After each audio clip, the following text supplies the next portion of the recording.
السلام عليكم. لا تنسوا الإعجاب بالفيديو والاشتراك في القناة تشجيعا لنا لنستمر بنشر المزيد إن شاء الله. يصبح المامبا خطرا جدا ومميتا أكثر حين يحاصر فريسته على البر.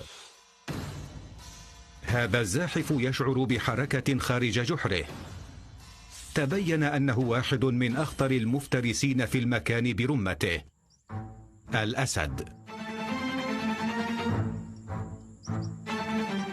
قد يبدو أنه لا فرصة للنجاة لهذا الثعبان الصغير أمام ملك الغابة، لكن في هذه الحالة يهجم ثعبان المامبا أولا وبشكل أسرع.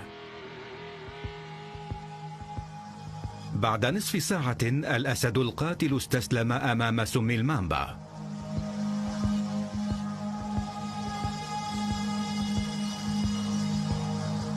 من المؤسف أنه أكبر من أن يؤكل.